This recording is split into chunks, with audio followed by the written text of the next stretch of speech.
friends, once again welcome you all into my YouTube channel. In our previous lecture, we are going to learn that the different kinds of alloy means that the kinds of alloy on the basis of iron component, and that basis we are going to learn that alloy will be divided into two different types. One is nothing but ferrous alloy and another one is nothing but non-ferrous alloy. If in the alloy iron component is present, then we are going to call as ferrous alloy, and if iron component will be absent, then we are going to call as non-ferrous alloy. Now in this video lecture we are going to learn the best example of ferrous alloy, and the best example is nothing but steel.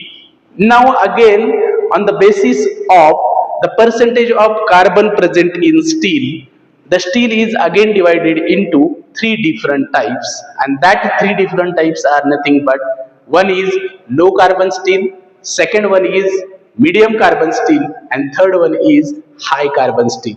All these point we will going to learn along with the carbon percentage, its properties and its applications. So let us start the first type, low carbon steel. My dear students, let us start today's concept. On the basis of percentage of carbon in steel, steel are divided into three different types. First type is low carbon steel, second one medium carbon steel, and third one high carbon steel. विद्यार्थी मित्रांनो, steel मध्ये असणारा जो काही carbon percentage आहे, त्या carbon percentage वरून आपल्याला स्टीलचे तीन महत्त्वाचे प्रकार या ठिकाणी पाहायला भेटतात. त्यातला पहिला म्हणजे लो कार्बन स्टील, की ज्याच्यामध्ये कार्बनचं प्रमाण अत्यंत कमी असेल. दुसरा जो आहे तो आहे मीडियम कार्बन स्टील, की ज्याच्यामध्ये कार्बनचं प्रमाण लो पेक्षा थोडंसं जास्त असेल. आणि तिसरा म्हणजे हाय कार्बन स्टील, की ज्याच्यामध्ये आपल्याला लो आणि मीडियम मध्ये जे काही कार्बन पर्सेंटेज असणार आहे त्यापेक्षा जास्त पर्सेंटेज या हाय कार्बन स्टील मध्ये पाहायला भेटणार आहे. In our this topic we will going to see this concept by means of three different points like composition, properties and application. So let us start the first type, that is low carbon steel. Now the composition of low carbon steel is nothing but low carbon steel contain 0.05% to 0.3% carbon. म्हणजेच low carbon steel मध्ये आपल्याला कार्बनचं जे percentage आहे ते 0.05 ते 0.3% पाहायला भेटतं. त्याच्या प्रॉपर्टीज आपण बघूयात. First property is nothing but it has a low tensile strength. म्हणजे टेन्साईल स्ट्रेंथच्या बाबतीमध्ये या प्रकारच्या स्टीलमध्ये आपल्याला लो कार्बन पाहायला भेटतो. सेकंड जे आहे ते आहे they are difficult to be tempered किंवा हॅमर करण्याच्या बाबतीत आपल्याला या प्रकारच्या कार्बनला डिफिकल्टीज जाणवतात. तिसरी प्रॉपर्टी आहे it can be magnetized permanently. आपण अशा प्रकारच्या कार्बन स्टीलला परमनंटली मॅग्नेटाइज करू शकतोय. आणि चौथी प्रॉपर्टी आहे it is a soft, tough, ductile and weldable. आपण ज्यावेळेस मेकॅनिकल प्रॉपर्टी ऑफ मेटल पाहत होतो त्यावेळेस या सर्व शब्दांचे अर्थ त्या ठिकाणी आपण पाहिलेले आहेत. So this is nothing but properties. Now let us see the applications of low carbon steel. First application is this type of carbon steel used for chains, tubes, fan blades and boiler plates. Second application, mild steel are widely used for thin soft wire, nails, rivets and bolts. तर अशा प्रकारे हा carbon आपल्याला अशा वेगवेगळ्या माध्यमाच्या बाबतीत use केलेला किंवा वापरलेला पाहायला भेटतो. This is nothing but low carbon steel. Now let us start the second type of carbon steel, that is medium carbon steel. Now again the first point is nothing but composition.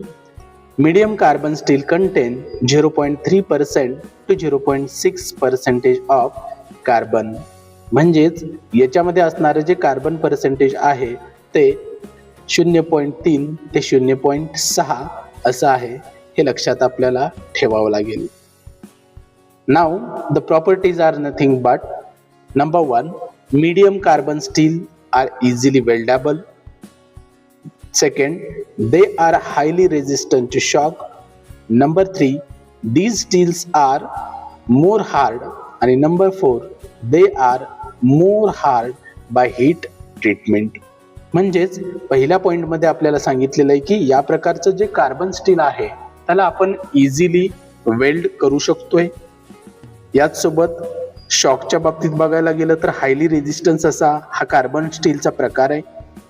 याच सोबत या प्रकारचे carbon steel हे आपल्याला hard असलेले पाहायला भेटतात आणि तो जो हार्डनेस आहे तो कशामुळे आलेला आहे तर ते आपल्याला चौथ्या पॉइंटमध्ये किंवा चौथ्या प्रॉपर्टीमध्ये दिलेलं आहे. Due to the presence of or due to the heat treatment हा आपल्याला हार्डनेस आलेला पाहायला भेटतो. Now the applications are nothing but this type of steel are used in fish plates, rail roads, wheels, railway axles. म्हणजेच या प्रकारचे carbon steel आपल्याला basically रेलशी संदर्भात असणारे जे काही रोड्स असतील किंवा रेल्वे एक्सेल्स असतील किंवा टू व्हीलर्स आणि फोर व्हीलर्समध्ये जे आपण व्हेकल्स यूज करतोय त्याचे जे व्हील्स असतील, रिम्स असतील, त्याच्यामध्ये आपल्याला बेसिकली अशा प्रकारच्या कार्बन स्टीलचा वापर केलेला पाहायला भेटतो. Second application, they are used for making machines. म्हणजेच इंडस्ट्रीमध्ये असेल किंवा कारखान्यामध्ये वेगवेगळ्या प्रकारच्या मशीन तयार करत असताना या मीडियम कार्बन स्टीलचा बेसिकली उपयोग मोठ्या प्रमाणावरती केला जातो. And last application is nothing but such a kind of medium carbon steel is used for manufacturing of guns parts, springs and rotors. म्हणजेच गन पार्ट्स तयार करण्यासाठी असेल किंवा वेगवेगळ्या प्रकारच्या स्प्रिंग्स तयार करण्यासाठी असेल किंवा रोटारसाठी असेल, या प्रकारच्या मीडियम कार्बन स्टीलचा वापर मोठ्या प्रमाणावरती केला जातो.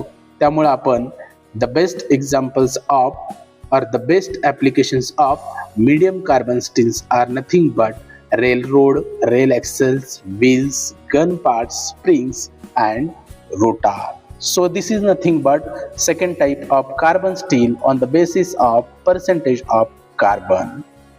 Now let us see the type number 3, that is high carbon steel. Let us see the composition. High carbon steel contain 0.6 to 1.5% of carbon.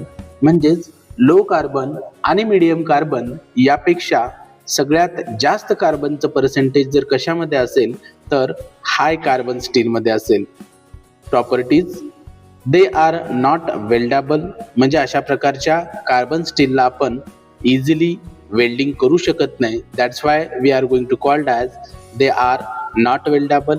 Second one is they are tough, hard and wear resistance.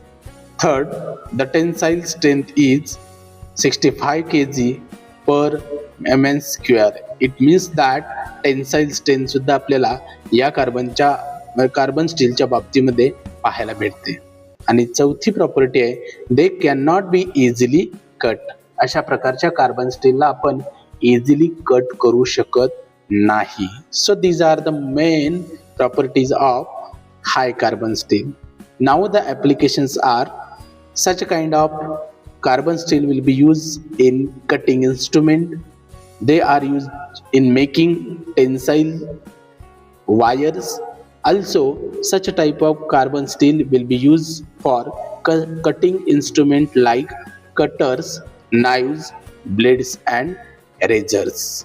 तर अशा प्रकारचे वेगवेगळे applications आपल्याला या हाय carbon स्टीलच्या माध्यमात पाहायला भेटतात. So this is all about the three different kinds of carbon steel. So on the basis of carbon percentage present in steel, steel is divided into three different types, and that types are nothing but low carbon, medium carbon and high carbon steel.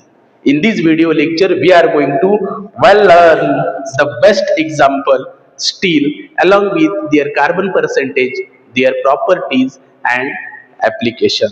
So this is nothing but this is all about steel and its characteristics, its applications. So you people should also listen this lecture very carefully and do your study accordingly. Thank you.